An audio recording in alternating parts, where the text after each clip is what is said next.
what's happening with menopause and perimenopause is that you're having yin deficiency. And that's just what happens as we age. So it's just about restoring that yin any way that we can. Welcome to Cycle Wisdom Chats. I'm Aline, occupational therapist and hormonal health educator, and in each episode, I interview experts dedicated to women's health.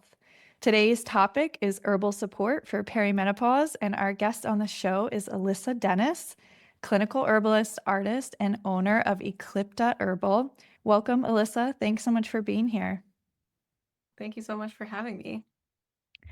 I'm really excited to dive into the topic of how herbs and herbal medicine can support someone going through perimenopause.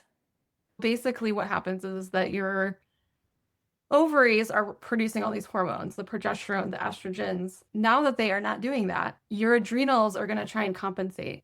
So then you go through this hormonal shift and your adrenals are being tapped just naturally.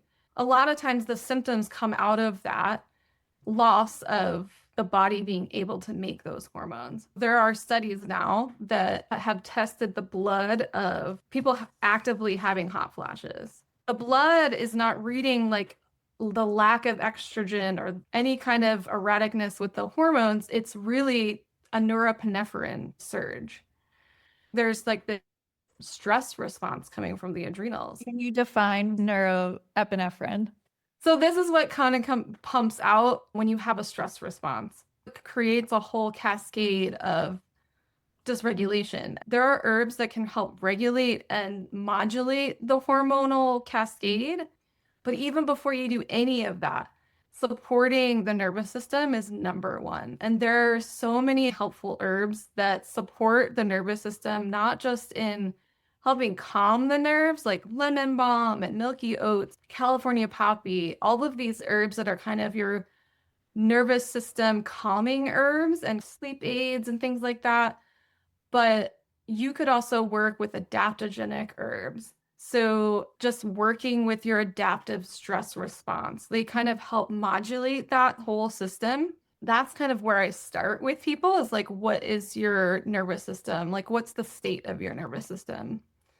What I'm seeing most is people are just automatically jumping to how do I replenish my estrogens or how do I support the loss of progesterone?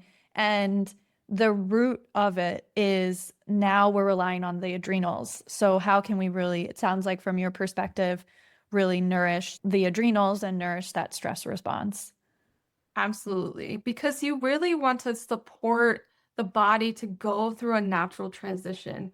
If you do hormone replacement, which is fine, I'm totally open to people doing that. I'm not saying don't do that if that's the path you want to go, but your hormones are still going to have to regulate when you go off of that hormone replacement. And no doctor will recommend to be on hormone replacement for a long period of time. People can go through menopause for 10 years. Yeah. So you don't want to be on this for, this is like should be a tool used for once you can get to that transitional stage. Like maybe you have stressors in your life that are like, this is not going away right now. I'm going to go on hormone replacement as a support for me until I can change my lifestyle, move out of this situation that I'm in, or I'm going to quit this job in a year or something like that. Is kind of the way that I see it is it's such a great tool for that because it does kind of quiet and sort of it's not regulating anything. That's the thing is like I think there's a misnomer about, oh, I just go on this hormone replacement, it's helping me regulate. It's not doing any of that. It's replacing your hormones, but then once you go off of that, your hormones, your body still has to regulate. There are a lot of symptoms that people might experience while they're in this transitional state of perimenopause, which can last a long time. Like you mentioned, like over 10 years of transitioning out of our reproductive years and into our menopausal years. I'm curious if we can talk about the best way to go about herbal support during this time and if there are any specific, I know you mentioned adaptogens, any specific herbs that really can help with the common symptoms like hot flashes, night sweats, brain fog. Yeah, absolutely. One of the biggest ways to see what's happening with a lot of the symptoms is that In Chinese medicine, so if listeners are not familiar, but there's the concept of yin and yang. And so yin is that nourishing, it's the nighttime, it's when we're dreaming, it's like when you nourish, it's all the waters and the earth element. But then the yang is like noontime of day, it's summertime, it's when we're active and hot and moving and we're kind of spending our resources. Our yin is when we're restoring. Mhm. And so what's happening with menopause and perimenopause is that you're having yin deficiency. And that's just what happens as we age. So it's just about restoring that yin any way that we can. Obviously, we go through sleep and diet and of course the stress response, but where can we nourish yin and where can we nourish the fluids of the body, nourish the blood? Like, are you anemic? All the vaginal stuff, the low libido, the hot flashes like that can be because the tissues are just very dry. And so when you have a lot of heat, a lot of yang, and you got a lot of stress, you have inflammation, that can all dry out the tissues and Mhm. then present with symptoms that manifest from these dry tissues, the hot dry tissues, the Mm. yang dominated. It's like yang in excess. Some of the best herbs are going to be these moistening yin, but also those are the adaptogens. They kind of fit together. So shatavari it's asparagus racemosa. This is a really popular Indian Ayurvedic herb. I like shatavari because one, it has the long traditional use, but also it's pretty sustainable. American ginseng is another yin nourishing adaptogenic herb, but that is a plant that is endangered. And even though it comes from where I live, I would love to start giving that to people, but it's just so endangered and price prohibitive for people. So, Mhm. and then there's night blooming cactus, which is really for that heart racing kind of the heat that comes from anxiousness and almost like a brooding darkness that kind Mm. of comes with this transition. Is so supportive to the nervous system, but also excellent for hot flashes and insomnia that comes along with all of that. A lot of hot flash formulas will have nervous system regulating, but also hormone regulating. And a lot of the sort of in the moment and formulas would have motherwort, lemon balm, and chaste tree berry. Mhm. Motherwort is a bitter herb. The action of bitter in your body when you take a bitter herb is this downward descending, cooling nature. Bitter can also stimulate digestive secretions, but really what motherwort is doing is calming that heat and bringing it down because that heat is rising up. In Chinese medicine, bitter goes straight to the heart first. Motherwort is just one of those herbs that is so indicated for that, those like heart palpitations, it's just anxious, heart racing. So in that way, that's where it's working on the nervous system and with the hot flashes. And what about night sweats? Because I hear a lot of people in the perimenopausal range complaining about night sweats. In the moment, I've had clients have a couple drops of motherwort, maybe a little lemon balm in there too. At night when they wake up, just have it right ready next to the bed, have your drops in the water, you just drink it. You don't even need to get out of bed. Also, the night sweats can be coming up because of dry tissues. It could also be this liver heat rising, Mm. where you need liver support. So a lot of bitter herbs work on the liver as well. And it's also like time of night, like what time of night are you? So sometimes I work with people on that. There's minutia to it for sure, but for me, I also wake up hot. I don't wake up sweaty, but if I'm not taking, I take this supplement that is a licorice root, but it's deglycyrrhizinated. So it's licorice root, but I can take more of the licorice because if you take just whole plant licorice root, you can't take it in excess because it increases your blood pressure because it helps it you retain water that way. And Mm. so you can have your blood pressure rise if you take too much licorice. Um, so I put little bits of licorice in people's formula, but if you are really trying to work with licorice in a moisten the tissues, but also work on the adrenal system, licorice is antiviral.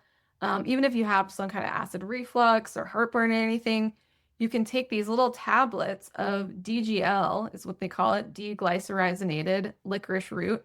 And if I notice if I don't take those, if I skip a day or two, I'm gonna wake up hot, you Mhm. know? So Mhm. it's just that's like a really simple thing. When I work with someone, I'm going through all the patterns. What's your day like? Because all of that stuff fits into whether you're gonna wake up with night sweats or not. What about for the ones that seem like dimming, like low libido, and mood swings, like things like that, more feeling more depressed? That is often also because of yin deficiency, kidney yin deficiency, to be more precise about it. So, low libido can really be helped with one, relaxing the nervous system. People get really stressed during this time because the hormones are erratic. Damiana is one herb. So, Damiana is an MAO inhibitor as well. So, it's going to help your serotonin to circulate more throughout your body. People like to pin Damiana as an aphrodisiac only, Mhm. and it's just kind of limiting the whole herb itself. I see Damiana as a joy herb. It's really just bringing you more joy into your day.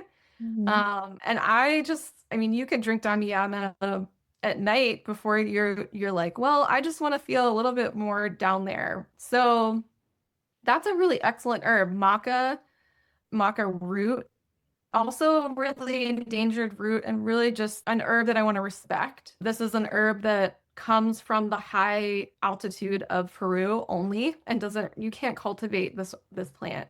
Not easily cultivated. Want to give a lot of respect to that herb and the people that have been cultivating this plant for thousands of years.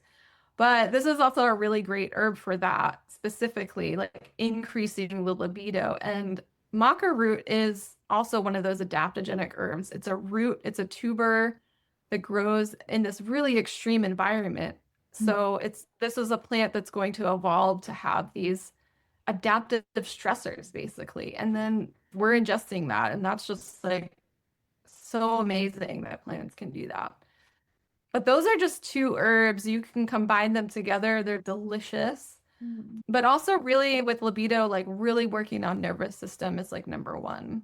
And then the yin nourishing herbs to just moisten the tissues because you want to have that's why people do topical estrogen on the vaginal area because it keeps everything moist and supple. You can use herbs in that way as well, topically or just internally, making sure your whole body stays moistened. And that's not just drinking water, that's mucilaginous herbs, it's oils, like, don't have a low fat diet, like get your omegas in, have your healthy olive oils and things like that, because that really works on the nervous system as well. So, yeah. Amazing. You are such a wealth of information. I'm like, when can I book a one-on-one session with you?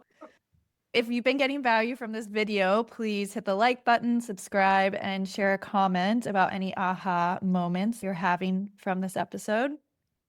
My next question is about recommendations on the emotional aspect of going through this transition. I think that the plants can really guide us back to being with the earth and our own bodies. I'm doing these group consultations right now that are specifically focused on menopause, and people get so much out of hearing other people's experiences. It just doesn't seem like we're really sharing a lot of that. It's sort of a lot of shame around it. We're in a culture that values youth only and values stopping the aging process completely. Mhm. And I think there are some people embracing that, but others, it's just a backlash. Everything is wrong about female bodies. And I also talk a lot about how certain species of animals also have this post-reproductive phase of their life.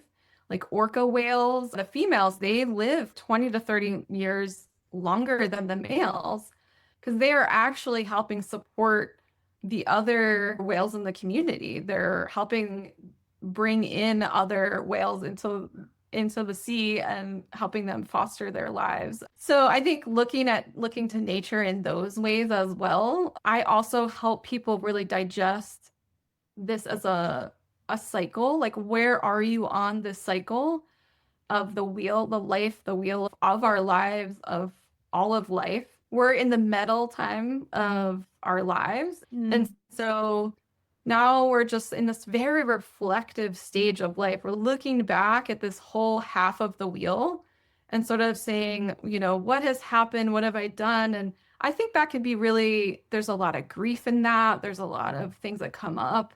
There are things we have to let go of so that we can kind of walk through the gate, this new gate to the other half of our life. So just really kind of helping people walk through this gate and really seeing it as a sacred ritual passage, Mm. that there's so much wisdom in holding all of that and being there for each other in community. I think it's just the cultural overwhelm. Honestly, a lot of the severe menopausal symptoms come out of the way we live a modern life. The modern challenges to menopause are unprecedented. That's my opinion. We don't have the full length of research on that, but just kind of helping people realize that it's a time to slow down and that's okay, Don't have to keep going at the rate that you've been going your entire life. All the demands on people, especially those who are caring individuals for children and their family and their aging parents. People who are going through menopause and are having severe symptoms are also people that just have never been cared for themselves. They've either not have the space to care for themselves and they've just been giving and giving and people have been taking, taking, and taking. Mm. And so it's sort of just like reminding people to say, hey, you need to slow down and say no. You need to develop boundaries. And and that can be really scary for people too, because they're just like haven't done it. So I hope that I can offer all of that encouragement and support system. So much more than just an herbal consult. Yeah. Right. Yeah. I mean, that's why I do what I do is that for me, just personally, doing this kind of work, working with plants, the earth, earthing myself has just been vastly empowering. I mean, the wind does not easily blow me down anymore. I can take a little bit more. I'm much more resilient because I know that I have the support system of the earth. The earth is holding me through the plants. And that's the relationship that I have built and that I will continue to build throughout the rest of my life. And the earth is waiting. She is just like, please come be with me. Alyssa offers telehealth consultations, group sessions, in-person classes. So all of Alyssa's information will be linked in the show notes. Thank you for dedicating your time to this passion and work, and thank you for providing your wisdom to all of us. Thank you. And thank you to all of my teachers too.